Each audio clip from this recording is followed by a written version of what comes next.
defensive star. Leonard, how's it going? It's going well. How are you doing? I'm good. I don't want to spend too much time on the Packers game because we got to look ahead and we want to have some fun. Of course. But we were noting throughout the week, Bump and I and Dave, I'm sure you did on your show, that it felt like things tightened up in the second half, and it really was a bummer because it felt more competitive late than the box score would indicate. It really did. What did you guys change defensively? Yeah, I think first hitting on what you said is we tightened up in the second half, but we knew they were a team that's, started fast, especially on offense, especially when they won the coin toss and decided to receive the ball. Aggressive. Yeah, that's aggressive, and that shows that, they trust their offense to start the game off fast. So we knew as a defense it was going to be a challenge to go out there and slow their offense down and start fast, which we didn't do. So obviously we came out in the second half and tweaked some things and started playing more aggressive and stopping them in the run, which was the biggest reason why we were able to slow them down, is slowing them down in the run game in the second half. But by then it was just too little too late. Leonard, I always felt like every week going into a game that like there's always something that you haven't seen before. Was that the case with Green Bay, or were they pretty much just executing, or were there some plays that you weren't either ready for or you hadn't seen before?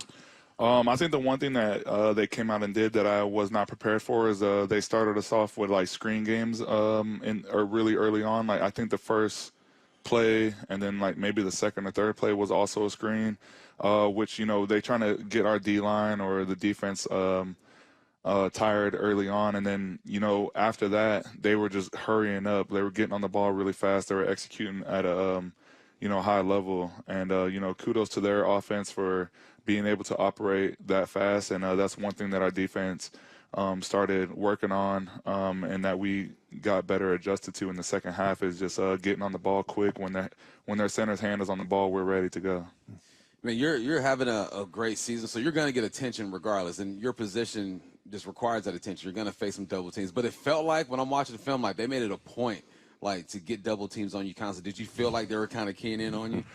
Yeah, I mean, that's also just part of their run game, I feel like, because, they have a big running back.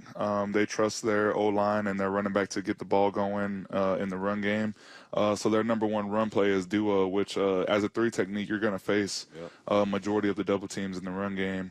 So, I was joking around with, all the guys this week, like saying that my neck is still sore from playing like 30 double teams last week. There was a lot. Yeah, there was a lot. There was a lot. Yeah. You've been having, as Bump noted, an unreal stretch of games. And it's not that you haven't always been clearly a very good player, but I think sometimes I don't know if things just click or if guys get into stretches where you're like, man, this guy could be NFC defensive player like every week. Mm-hmm. Is there something for you with this defense that just kind of, clicked where, I don't know, maybe like finally a full calendar year with a new team? Like, is there something that felt different? Yeah, I mean, I've talked about that with, friends, family, my fiance, and things like that of, even seeing players like Sam Darnold where, sometimes being in a different environment, different coaching staff, different fan base, all these type of things can affect someone's play. And, although I think of myself as I've been a good player in this league for, the amount of time I've been in it for 10 years, I still feel like I'm playing some of my best ball right now. And I think a part of it is just, being able to come here and play in front of the 12s. And there's something about the air out here with all these trees that gives me extra oxygen or something like that. It's clear. It's beautiful. Yeah, it is. No, that's real, man. When you're from LA, I'm from LA. When you step off the plane, it smells different. Yeah. It tastes different. Like when you step off the plane here? Yeah. Exactly. Yeah. It's like crisp. It's crisp, yeah. So some guys complain about the weather and things like that, and I'm like, man, I love this weather. Yeah. It's like the best football weather to ever play in my opinion. It's like not too cold, not too hot. It's like I have a bunch of oxygen out there. Yeah. I remember when I first got here, it was like there's like a forest around the highways. Yeah. I mean, it's just amazing how different it is. Hey, I want to take you back to the interception. I know I talked to you after the game, but that pick six, I think the most impressive thing was how that receiver just bounced off of your knee. But like, is that play? Just kind of take us through. Like, it was amazing because at first I have to admit, I was like, oh, you got to pitch it. No way, man. Yeah. I mean, you got up to 18 miles an hour faster than there. everyone thought. Yeah, exactly. Yeah. I mean, I guess if I'm taking myself through that play, I just remember Coach calling that play where, I've complained about dropping as a defensive lineman a few times already this season where I'm like, coach, like what I do good is rush. Like, why are you making me drop? You know, stuff like that. And like usually I'll also take the short side of the field. So like if we're into the boundary, I'll be the boundary dropper, so I don't have to like do the long drop. Right. And this specific play, like me and Jerry Reed just decided to switch. And like it was funny because this was the only time I ever took the long side of the field drop, and then I just happened to be there where the ball was. So it just all worked out. And I just remember the ball coming out there. I reached out, had long enough arms to poke the ball. It bounced up in the air, and I caught it.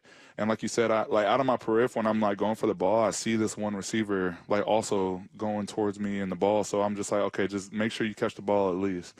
Yeah. And you know, I didn't even realize that guy even touched me, to be honest. Like all the guys were joking about it too, how like he just like bounced off my leg and I didn't even feel it. Then after that, I just hit it down the sideline. Was Jay Reed mad at you for switching? No, he was happy for me, but we obviously joked about it after. He was like, man, that was supposed to be my job. You know what I mean? Jay Reed's making it back there. Yeah, exactly. No, that was filthy. I was putting myself in Aaron Rodgers' position. I go, man, you got your two bigs right there. Your edge rushers are walked up, right? There's no way you're thinking you guys are going to drop into that zone. And I would have thrown the slant too, man. You just got your paws on it. It was just a great football play, man. So you're a leader on this team, man. And, you know, when I sit up in the press box and then I'll put my binoculars on and I'll just zone in on a player, you know, for not every play, but every now and then I just want to check and see what everybody's doing.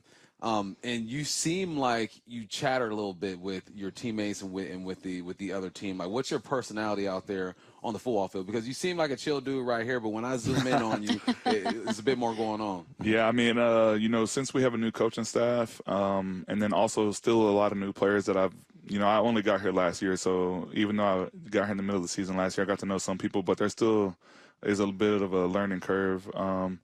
And I remember way back to camp when we had like a joint practices with Tennessee. Like I'm one of those players that's like when I'm on the field, it's just like I'm just ingrained in my head to like finish in a dominant position. So like if there's ever a time when like an offensive lineman's hand is on me for too long than necessary, I'm like the type of guy that's like, get off me, you know what I mean, and stuff like that. So you know, the whole staff and players always joke about how like I can turn it off and on because you know, like off the field I'm just very chill and relaxed.